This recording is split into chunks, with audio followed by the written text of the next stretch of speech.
When you marry somebody, that's when all your true character will show. You think you are patient now, wait till you marry. You think you are kind, wait till you marry. You think you are not rude, wait till you marry. When you marry, all your character flaws are going to show. Because somebody's going to be in your face 24 hours. It's easy to be nice for 1 hour a day. Easy to be nice for 3 hours on a date. If you're going to be someone for 24 hours, if you have bad character, it will show. So part of why God designed marriage, one of the whys of marriage, is to build in us Christ-like character. So everything you claim you have learned spiritually is in marriage you would exhibit it. Everything you claim you know. Everything you claim you know. That's why when people don't want to be serious with God, they stay with only spiritual things. They don't relate to human beings. Your spirituality is not tested by how you are in the presence of God. It's tested by how you are in the presence of men. Did you get that?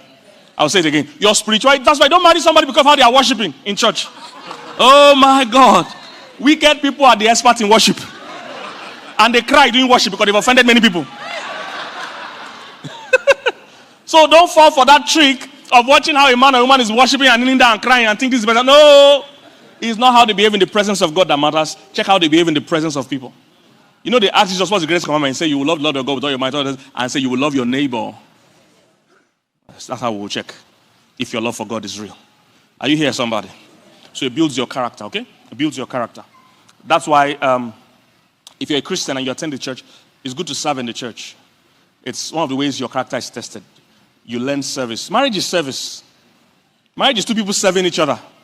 So when you meet somebody, they don't serve anybody and you want to marry them, how do you think they're going to just start serving you? They have no work experience. No job experience.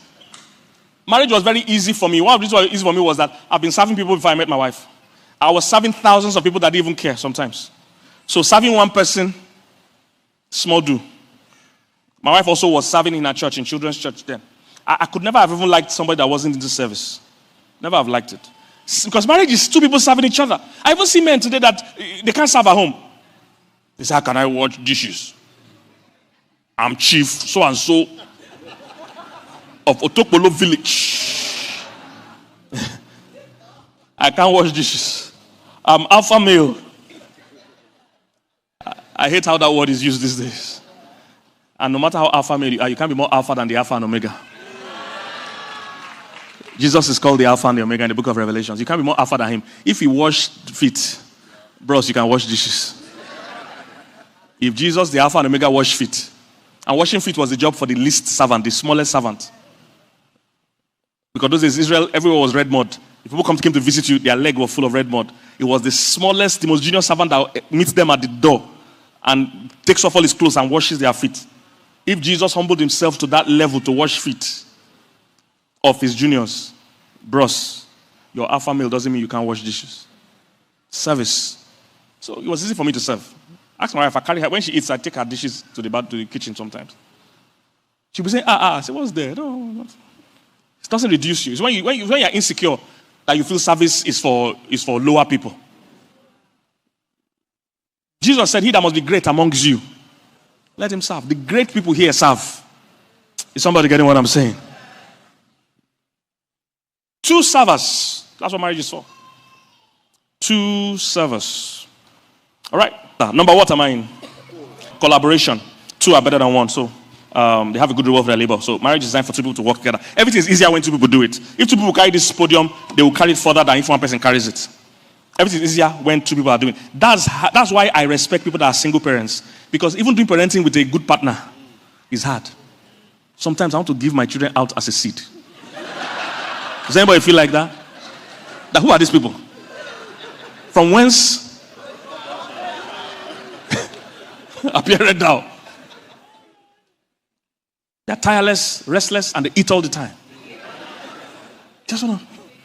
So doing parenting with a loving and strong partner is even demanding than picture doing it alone or picture doing it with an uncooperative partner. It's crazy. So collaboration. And when you collaborate about anything, whether finance or whatever, it works better and all that. Number two, we must be clear about the person in the marriage. Okay? The who.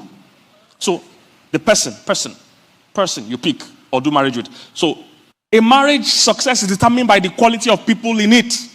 It's just that simple. Who is the person you are going with? The person. Can this person last? There's no wrong person in marriage. They're just wrong fit. That person you can't marry, somebody might be able to marry them. You know there are women that don't want to work. You know there are men that don't want women to work. See, that should be the people that should marry. There's only a problem when a woman that doesn't want to work marries a man that wants his wife to work. I don't know if you're catching what I'm saying. There's no wrong person, they're just wrong fit. There are women that want to work, and there are men that want their women to work. There are men that don't want to work. And as funny as that sounds, there are women that don't mind for their men not to work. Sounds funny, but I've seen everything you can imagine in this business. We had a woman that was paying her husband a salary. No, not even husband, boyfriend. They were never married. So imagine what his package would be when they marry. If his boyfriend was getting allowance, I kid you not, she was paying this guy because he was out of work. She was paying him boyfriend. You see, anything is possible. You just have to make sure the fit is right. Are you getting one? Hope you know there are people that like long distance marriage. They don't want to live in the same city. Oh my God, there are people like that. They say, I can't imagine living in the same house with someone for 24 hours. I would like my wife to be in another city. So when we miss each other, after some months, we'll come back and spend 2 weeks or whatever. And there are people that like that. There's no wrong person, just wrong fit. There are traditional men that want the woman to be in charge of the cooking and cleaning compulsorily. There are people that believe, both of us must share the house chores. No one is wrong or right. It's just the right fit. So you can't marry anybody and now get any results you require. No, from the time you marry a person, it determines the results you get. So that's the problem that happens. People want to marry anybody and still choose any desire. No. From when you choose the person, it puts a limitation on the results you're going to get. If you marry a chicken, flying high and flying far is not on the table. We are going to scratch, we are going to crawl. Is somebody getting what I'm saying? If you marry an eagle, you can't be afraid of heights. Because flying high is all we do. Soaring is all we do. Are you getting what I'm saying? So you can't choose anybody. Or let me say you can choose anybody, but you can't choose the outcome. You can't choose the outcome. The person. I always share that common story. I and my wife were flying one time on a plane, and there's this barricade they put in the seats. And when we entered the plane, we generally like to see each other. So we saw that the plane had 2 down buttons on both sides. But we were trying to press it. It wasn't going down. So we asked the attendant, how do you get this barricade down? They said, both of you need to press the down button at the same time for it to go down. We said, great. How do you get it up? There's only one person can press it up. So for the marriage to work, 2 willing people need to cooperate. For you to fail, just one idiot. One person can make you fail. That means you can be great. If you marry a wrong person, you will fail in marriage. Because I see people shocked all the time. Say, Pastor, I did everything right. I prepared myself. I fasted, I prayed. I saved, I walked, I served. Everything you have thought, I've done it. Except picking the right person. Except picking the right person. Because you can be great. If you don't pick a great team, you won't succeed. So I did everything right except who you picked. Except who you picked. I can't count how many great people I've seen crash because they didn't pick somebody like them. And sometimes when you're a very good person, the temptation is to pick a horrible person. Because sometimes very good people are not good with receiving. If you're a big time giver, you are usually looking for a project. You're looking for someone that needs you. What you need to make sure is to make sure that they are not the type that will need you forever. That they too will contribute to you. Because you are not an unlimited resource. When the kids start coming, when the pressure of life start coming, you will like somebody that will give to you too. But unfortunately, you marry the total taker. Marry the project. He will never stand on his feet or she will never stand on her feet. Then after a while, you will notice somebody that married a project. She knew it was a project then. 10 years into the marriage, she's now tired. You see, long distance race and short distance race are different. For short distance, small pocket of energy. For long distance, endurance. Not speed. So you might think I can handle this guy now or this girl now. 10 years into life, you will not be as strong as this. That's why I tell people to marry early and have kids early. The older you are. When they say the wife of your youth, when the Bible says wife of your youth, they know what they mean. I wish I could get everybody to marry as early as possible. I wish I could. When you're doing that, you don't know what you're talking about. Even for men and women, the best time for your body to bear kids is in your 20s. Mary, the mother of Jesus, got pregnant at 13, 14. That Jesus Christ, Virgin Mary we're talking about, is 13, 14. People don't know. When the Bible says we should stay away from premarital sex, it's not just old age you're talking about. They didn't envisage you'll be 40 and single. That's not the...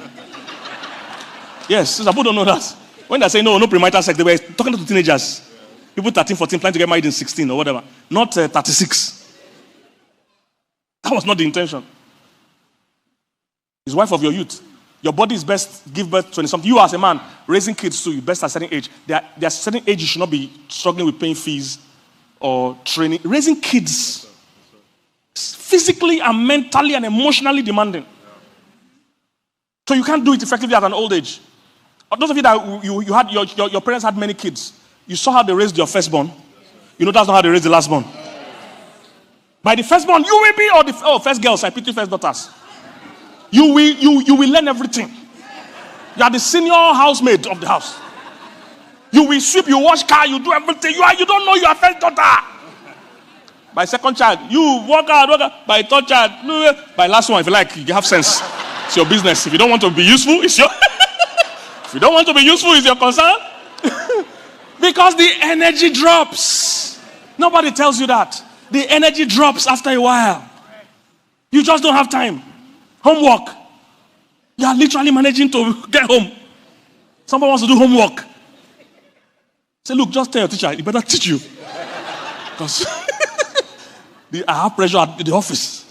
I have mortgage. I have things I'm thinking about. So the energy is lower. Marry on time, guys. You see, you need to determine what is success in life. Men make that mistake. They think success is money. No. Success is a whole something. So money is just one aspect of it. So if you focus only on women, because men are one-track minded. So the women think is that let me settle one. Then I'll come out. No, life doesn't give you that. Oh, I wish life was like that. I wish life allows you to handle issues one by one. Oh, that would have been so nice. But sometimes you see everything crumbles or moves at the same time. You are struggling with your finances and your health calls for you. You are managing your health and relationship starts. So their children start their own. So you can't say, oh, let me finish my finances before I look for a wife. By that time, you'll be late. You'll be in your 40s or late 30s. I have a son now. He's about 9 years old or 8 years old or something. Love football. He knows everything about football. You go and watch Mbappe on YouTube. You now want to practice. Say, Daddy, Mbappe. I saw Mbappe. Say, who is Mbappe? You want to practice, but now we'll go outside and we play for 2 minutes. And I can't breathe. I say, go and sit down. I've tried for today. This is what you want to start at old age. And some of you don't even know if there will be delay with childbirth. It took us 8 years. I've seen people that waited and waited. They married at 50-something, then delay came with children. We waited 8 years. So imagine if you married at 40. Then 8 years, I'll be 48. That's when my first child will be born. 2 of us will be sleeping. The child will carry me. We will both be sleeping. When we carry ourselves. At 48, first child. This is what some guys want to do. So look, marry on time. Grow up. See, the best time for a guy to marry is under 30. Definitely. If you can be mature enough. And somebody say, oh, pastor, it's the economic situation. Nobody put that pressure on you. You're the one that wants to live in a mansion. Start where you are. You can start where you are. Move to out of town. Do whatever you need to do. Start small. You see, marriage brings so much financial blessing. When you marry, especially when you marry the right person, okay? Because somebody say, pastor, you don't know who I married. You're the one I want to marry which? If you marry the right hand, because whenever I say that, pastor, why are you marrying wizard? If you marry the right person, you will see. See, when they say two are better than one. We're going to do a financial thing next year. Look, I need couples to understand. Every couple can be rich and should be rich, and now you need to be rich. Because I've discovered what stretches people with parenting is usually money. We must both work. So nobody can have time for the kids. And listen, the biggest gift you can give your kids is not Nintendo. It's time. And one of the ways you can afford that time is that you have money. So we're going to tackle money next year. That's my plan. Because I've seen that many couples, there's no way they can parent. They can't know the children. Say, which one are you again? Because they're working 2 shifts. Their parents that greet you at the door. One person is going for another person is going for money. Just goes, hey, it's tag team. You know, like tag team, you enter, I move. And they've been married like this for 5 years. Tag team, night shift, morning shift, night shift, morning shift. Your parents have never, the children have never seen both of you together in one place. One guy said he resigned his job when his child called him uncle. He said, I resign. These people will not kill me. I'm telling you, real life story. So you need to know the God design for money. And when two people come together, it should impact the finances if they are working as a team. If you don't tackle money, you can't even parent. You can't parent. You want to attend children's stuff. You can't attend. You want to attend football. You want to attend, you're thinking of money. You need to get, we are going to deal with it. You need to get to a place where it's not even every deal that you must take. You must determine what is success. So at a certain level of life, more money is failure. That's what the world doesn't teach. What churches make more money. And people are just making more money and losing every other thing. It's not just money. It's not a bigger house. Sometimes a smaller house is a success. Oh, somebody didn't get what I said. Sometimes success is a smaller house. The Bible says it's better to live in a small house where there's love than in a mansion where there's no love. I told you guys about 5 or 7 years ago, they found out 9 out of the 10 richest men in the world were divorced. 9 out of 10. So money is not everything. Are you here, somebody? So who is the person that you are entering the marriage with? All right, that's number one. Now, if you don't have my book called Who Should I Marry, please, everybody, if you're a single person in particular, no, all of you get it. Remember, all of us are coaches, right? So even if you're married, please get the books. Trust me, you will need it. Don't say, Pastor, I don't like to read this. Okay, you don't have to read the whole cover to cover. Sometimes one chapter, one line is what will get you the wisdom you need. Please start learning. Don't say, I'm already married. No, you will have children. I'm always annoyed when people say, Pastor Kingsley, you helped us so much when we were single. I say, you have no clue. It's now that you're married, you need me. They think the wedding is the goal. Being married is not even the goal. Being successfully married. There are many people that are married, but even they wish they were single. I don't want to tell you, there are people that actually pray to be single. They say, Lord, anyhow you want to do it. Lord, just let your will be done. Anyhow you see fit to make me single again, go ahead, Lord. Your daughter is willing. So, you better. Are you catching this, guys? So, the book Who Should I Marry? I dealt with the qualities to look out for in the person. Most young people don't know, they can't articulate what they want. And they are so bombarded with movies and music and trends. They can't articulate. Most single people, if you sit them down, I dare those of you that are married, or even those that are single, sit down with single people and say, describe the kind of person you want to marry. Most of them can't. What you'll be hearing are weird things. He must be tall. He must be tall. That's the weirdest description I've ever heard. He must be tall. Tall, handsome. These are not descriptions of anybody. They are tall armed robbers. They are tall drug dealers. They are tall killers. They are tall drug addicts. Tall. That's not a description. You must also articulate what is important. Not that the person can't be tall, but you must major on the majors. What are the important things? Where tall comes in on the list is very far. Tall. Instead of tall, do tolerant. Tolerance is way more valuable in a long-lasting marriage than tall. I've never seen any couple married for 20, 30 years successfully. And you ask them, what's the secret of these 30 years of marriage? And the woman say, Pastor, the height of this man has helped us. Never heard it before in my life. Yet every single girl will say tall. It has zero bearing. You know what they call zero bearing? It was a successful marriage. Height has zero bearing. No addition whatsoever. Doesn't parent, doesn't help with parenting. Zero. Zero value. But everybody will write it first. Tall, dark. Have you seen anybody say, this guy's complexion. He must be a fine man. You see, these are things that are projected into you. They are not your original idea. I hope you know. The idea most guys have of a pretty lady is was given to them from movies and pageants and models. The average guy wants a very fine, yellow, tall, slim. You think you came up with that idea? You didn't come with it. They put that idea in you. How many people have missed good women because they don't fit that mold? That has nothing to do with the woman's behavior. slim, tall. They projected it. I almost missed my wife. I have a full YouTube video. If you're not subscribed to my YouTube channel, please do so immediately. Where we talk about, does physical attraction really matter? I almost missed my wife. I was thinking, she's not slim enough. I liked every other thing about her, but I didn't think she was slim enough. You see, after now, I'm married for this 2 weeks, some days ago was 19 years. Our 19 years wedding anniversary. Yeah. September 3rd. And you know what? I always tell her that you are slimmer now, Abby, than that time. And she'll tell me, no, that I'm bigger now than I was then. Do you get? I almost didn't marry her then because I thought she wasn't slim enough. Now I love her so much. In my mind, she's definitely slimmer now. She said, no, I'm way bigger than I was then. But I love her way more. Because when the chips are down, when you enter real marriage, the things that are of value to you are not her shape. Trust me. When you have 3 kids running around the house, trying to make you mad, it's not the shape of a woman you're looking for. It's a woman that can handle those 3 children without stress and still have time for you. That's what will be of value to you.